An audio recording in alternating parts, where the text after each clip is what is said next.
दिल्ली में विधानसभा चुनाव होने हैं और चुनाव से पहले सभी पार्टियों ने कमर कस ली है।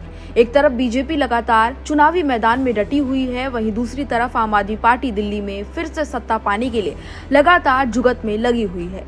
यही वजह है कि लगातार बड़े ऐलान भी आम आदमी पार्टी की तरफ से किए जा रहे हैं। पार्टी के राष्ट्रीय संयोजक अरविंद केजरीवाल ने सोमवार को भी एक बड़ी घोषणा की, जिसके बाद अब दिल्ली का सियासी पारा हाई हो गया है। सोमवार को आम आदमी पार्टी की तरफ से घोषणा की गई कि अगर आम आदमी पार्टी की दिल्ली में सरकार बनती है तो मंदिर के पुजारियों और गुरुद्वारों के ग्रंथियों को हर महीने 18,000 रुपए आम आदमी पार्टी की तरफ से सैलरी दी जाएगी। लेकिन सवाल कई तरह के इसके बाद उठ रहे हैं। वहीं आम आदमी पार्टी के इस योजना को लेकर बीजेपी की तरफ से बयान सामने आया, जिसमें कहा गया है कि केजरीवाल की हताशा इस योजना को बीजेपी ने बताया है। तो वहीं अरविंद केजरीवाल की इस योजना पर बीजेपी के पूर्व सांसद प्रवेश वर्मा ने पत्रकारों से बातचीत के दौरान कहा कि पिछले 10 सालों से केजरीवाल को ईश्वर और बाह्य गुरु की याद नहीं आई। अब वे हार के डर से उन्हें याद कर रहे हैं। उन्होंने कहा केजरीवाल को केवल मस्जिद के मौलवी याद आते हैं और उन्हें केवल एक धर्म और एक वोट बैंक दिखता था। इसके साथ ही प्रवेश वर्मा ने ये भी कहा कि मैं पुजारियों से अनुरोध करना चाहता हूं कि ये शराब से कमाया गया पैसा है और इसे हाथ न लगाएं। ये केवल एक चुनावी स्टंट है। आपको एक भी रुपया नहीं मिलेगा, क्योंकि केजरीवाल के पास इस बारे में कोई डेटा नहीं है कि दिल्ली में कितने मंदिर हैं, पुजारी कौन है और उनके नाम क्या हैं।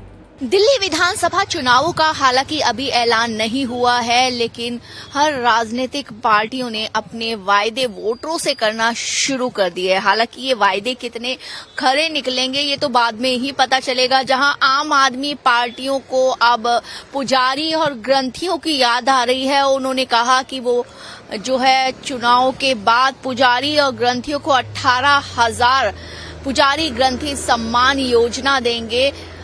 तो वहीं पर 31 दिसंबर को जाकर के हनुमान मंदिर के पुजारियों का रजिस्ट्रेशन भी करेंगे। अब इसी पर दिल्ली बीजेपी ने पलटवार किया है आम आदमी पार्टी पर, अरविंद केजरीवाल पर, ये कहते हुए कि उन्हें पहले इमाम और मौलवी याद रहे, अभी तक उनको ये सम्मान राशि देते रहे, करोड़ों उन पे लुटा दिए, लेकिन अब तक उन्हें ग्रंथी और पुजारी याद क्यों नहीं आए। और अब जब उन्हें पुजारी और ग्रंथी याद आ रहे हैं तो वो इसलिए याद आ रहे हैं क्योंकि उन्हें डर है कि वो आने वाले चुनावों में हारने वाले हैं। वो अपनी जो दिल्ली की सीट है वहां से भी हारने वाले हैं।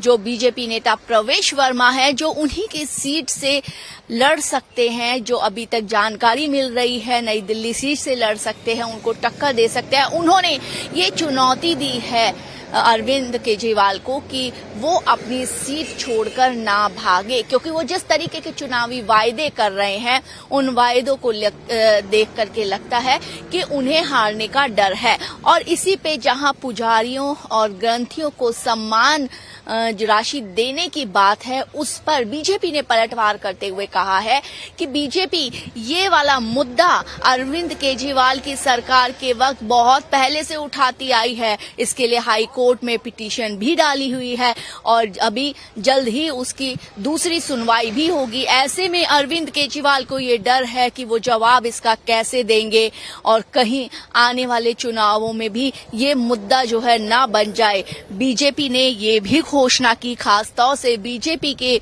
जो नेता हैं प्रवेश वर्मा, उन्होंने ये कहा कि अगर बीजेपी चुनाव जीतती है तो वो पहले ही कैबिनेट में पुजारियों और ग्रंथियों के सम्मान की बात करेगी और जो सम्मान राशि अभी तक इमाम और मौलवियों को मिलती आई है वो सम्मान राशि जो है पुजारी और ग्रंथियों को दिलवाएगी। न सिर्फ मार्च से बल्कि पिछला पैसा भी उन्हें दिलवाएगी। एक बड़ा वायदा, बड़ा ऐलान भी दिल्ली बीजेपी द्वारा। हालांकि देखना अब ये होगा कि जब ये पार्टियां जीतती हैं तो किस तरीके से अपने वायदों को पूरा करती हैं। भारत एक्सप्रेस के लिए कैमरामैन शरद बारिक के साथ कोमल शर्मा।